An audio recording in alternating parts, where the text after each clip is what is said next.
नहीं बना लेना दे भगवान, सजा हमने कई पोजीशन में रहेगी ना निशान। ये बूढ़े माता पिता फूट फूट कर रो रहे हैं।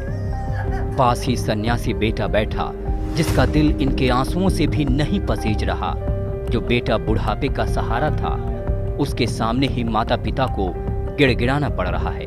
भगवान भी नहीं मेरा सुनता, अब तो बहुत परेशान हूँ। मेरा बेटा वापस आ जा तो मैं नहीं जी पाऊंगी तेरे बगैर। मेरी 28 साल की परवरिश इस्कॉन वालों ने बर्बाद कर दी सर। जाते मौत में भी ना जाएं, मतलब आप यही बोलना चाह रहे हैं? प्रचार करें, पर ये चीज गलत है। मतलब भगवत गीता को लेके सड़कों पे लेके लोगों को बोलना कि आप लीजिए और डोनेशन दीजिए। जाते हैं, शॉप्स में जाते हैं, वही सड़कों पे थोड़ी जाते हैं, वो भी तो एक चीज है। बट इसको लेके मैं कह रहा हूँ इस चीज को लेके क्यों हूँ। एक ना बहुत ही जानी मानी कहावत है कि एक झूठ को इतनी बार बोलो कि वो लोगों को सच लगने लगे। ऐसा ही कुछ हो रहा है हमारी आज की सोसाइटी। आपने इस्कॉन के खिलाफ बोलने वाले लाखों लोग देखे होंगे, छाती ठोक के कहते हैं कि इस्कॉन फ्रॉड है, विदेशों में पैसा भेजता है, ब्रेन वॉश करता है। अब इन सारी बातों में कितनी सच्चाई है ये तो हमें वीडियो में आगे ही पता चलेगा। पहले ये जान लेते हैं कि इस्कॉन है क्या और ये संस्था करती क्या है।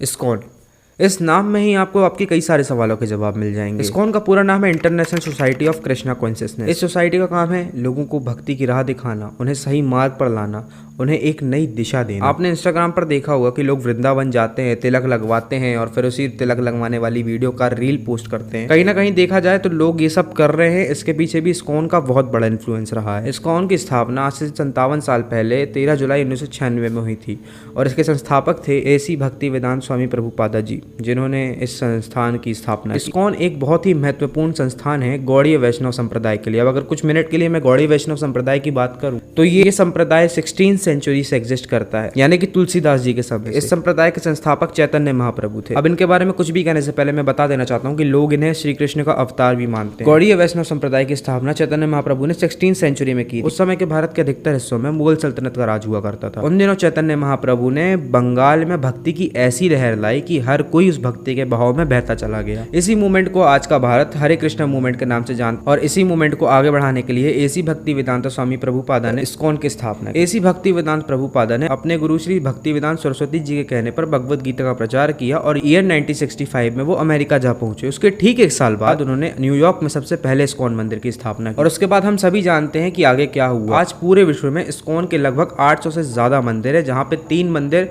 पाकिस्तान जैसे देशों में भी। आज भारी संख्या में लोग इस्कॉन से जुड़ रहे हैं और भक्ति या फिर अध्यात्म मार्ग में आगे बढ़ रहे हैं। अमेरिका, रशिया, जापान, दुबई जैसे बड़े बड़े शहरों में लोग इस हद तक इस्कॉन से जुड़ चुके हैं कि रथ यात्रा के दौरान सिर्फ और सिर्फ लोग दिखाई पड़ते हैं। लेकिन बात वही है ना, जब आप इस हद तक तरक्की कर रहे हो तो लोगों से देखा नहीं जाता। लोगों ने इस्कॉन के ऊपर भी सवाल उठाए। 14वीं 15वीं शताब्दी में एक बड़ा दुर्भाग्यपूर्ण काम हुआ भारत में। हमने कृष्ण का संबंध गीता से हटा करके नाचने गाने से जोड़ दिया, तो एक पूरा कल्ट ही निकल आया जो नाचने गाने लगा। उसका कारण यही था, हिम्मत की कमी। गीता में कहीं पर है, अर्जुन तू छोड़ ना लड़ाई उड़ाई, तू नाच। गीता बोलती है अरे अगर युद्ध भूमि है जीवन तो युद्ध करो ना। अगर तुम्हारे देश पर, अगर तुम्हारे धर्म पर आक्रांता चढ़ आए हैं तो युद्ध करोगे ना या नाचोगे।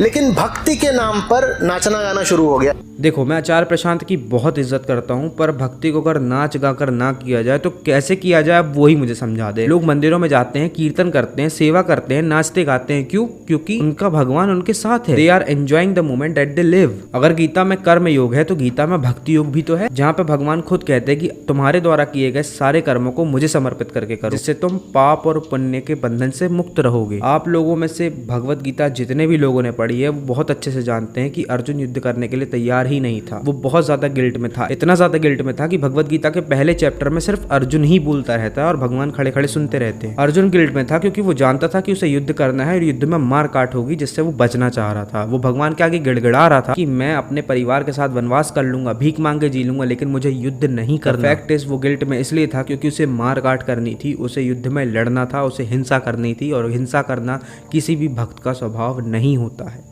और अर्जुन एक शुद्ध भक्त था। कोई भी भक्त जो अध्यात्म मार्ग में है या भक्ति के मार्ग में है, उसका स्वभाव ही नहीं होता कि वो हिंसा करे। पर भगवान जब उपदेश देते हैं तो अर्जुन की बोलती भी बंद हो जाती है। भगवान कहते हैं कि जिन्हें तू मारने में इतना संकोच कर रहा है उन्हें मैं पहले ही मार चुका हूँ। ये पूरा का पूरा युद्ध तुम्हारी सोच से पहले भी रचा जा चुका है। अगर तुम इन्हें नहीं मारोगे तो मैं स्वयं इनका विध्वंस कर दूंगा। तुम तो केवल कारण मात्र हो पार्थ, असली विध्वंस तो मैं हूँ। अगर सही मायने में देखा जाए तो ये उपदेश सिर्फ अर्जुन के लिए नहीं, बाकी आज के टाइम पे हम सब पे लागू होता है। हम सभी कहीं ना कहीं अपनी ड्यूटी से भाग रहे हैं, जानते हुए भी कि ये करना हमारा कर्तव्य है। मुझे पता है कि मुझे जिम नहीं जाना, पर मुझे जाना पड़ेगा क्योंकि इससे मेरा शरीर स्वस्थ रहता है और शरीर को स्वस्थ रखना इज माई ड्यूटी। तो अगर हम अपना कोई भी कार्य जिसमें हमारा मन नहीं लग रहा है पर फिर भी हम कर रहे हैं क्योंकि इससे हमारी अच्छाई है या फिर इससे दूसरों की भलाई है, तो वो भी एक तरह की ड्यूटी ही है, वो भी तुम्हारा कर्तव्य ही है, वो भी एक तरह की भक्ति है। जो ट्रेन चला रहा है वो भक्ति कर रहा है, जो प्लेन उड़ा रहा है वो भी भक्ति कर रहा है, जो दुनिया बना रहा है वो भी भक्ति कर रहा है, और जो दुनिया डिस्ट्रॉय कर रहा है वो भी भक्ति कर रहा है। क्यों? क्योंकि सब के सब अपना कर्म कर रहे हैं। They are follow their duties. This is what Krishna wants to say. वो सब भक्ति कर रहे हैं क्योंकि वो अपना कर्तव्य पूरा कर रहे हैं, उसमें उनका पर्सनल इंटेंशन कुछ भी नहीं है। तो भक्ति करना सिर्फ और सिर्फ नाचना गाना कैसे होगा? मैंने कई सारे वीडियोस देखे हुए हैं यूट्यूब पे जो इस्कॉन को कुछ व्यूज पाने के लिए भर भर के क्रिटिसाइज करते हैं। उन्हीं में से एक वीडियो है ये वाला कि क्या फायदा उस चीज का, मतलब मंदिर में आप रख के क्या फायदा करेंगे? फौजी पढ़ेंगे नहीं तो।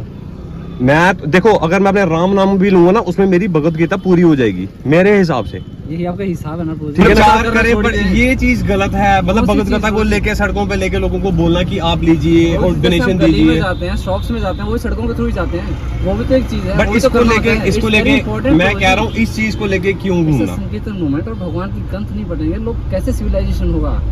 बिना इसके भी होगा, पर 100 तरीके हैं। पर इस चीज को लेके सड़कों पे लेके घूमना मेरे हिसाब से तो बहुत गलत है, और बहुत लोग इसको गलत भी मान रहे हैं। पढ़ी है, मेरे किताब पढ़ी है, मेरे घर पे है, मैंने एक बार पढ़ी हुई है। बात वो ये पता क्या चक्कर है, देखो बुरा नहीं माना, हमारे गुरु को स्वीकार कीजिए। हाँ भाई, अब एक काम कर, वो बुक ले और लाल कपड़े में लपेट के मंदिर में जाके रख दे, क्योंकि तुमसे ग्रंथ व्रंथ तो पढ़े जाने नहीं, ऊपर से बातें और करवा लो बड़ी बड़ी। इस बंदे ने पूरी भगवत गीता पढ़ ली, पर इसे यही नहीं पता कि नाम जप कीर्तन में और शास्त्र अध्ययन में बहुत बड़ा फर्क होता है। इसे लग रहा है कि इसने एक बार भगवान का नाम ले लिया और बस इसको पूरी भगवत गीता आ गई। अगर ऐसे ही लगता तो भाई सुना दे फिर दूसरे अध्याय का दूसरा श्लोक। क्या मतलब याद नहीं यार? अच्छा हुआ भाई यूट्यूब पे आ गया, कम से कम जेब खर्ची के नाम पे थोड़ी बहुत अर्निंग तो हो जाएगी, वरना करियर पे तो छोड़ो, उस पे तो पबजी पे भी स्कोप नहीं था। कुछ लोगों का मानना है कि इस्कॉन भारत का पैसा बाहर भेजता है। हाँ हूँ, ये ठोस आधार पे। आपको मालूम है एक अमेरिकन संस्था भारत में काम करती है, इस्कॉन, है कि नहीं? मैं कोई हवा में बात नहीं कर रहा हूँ।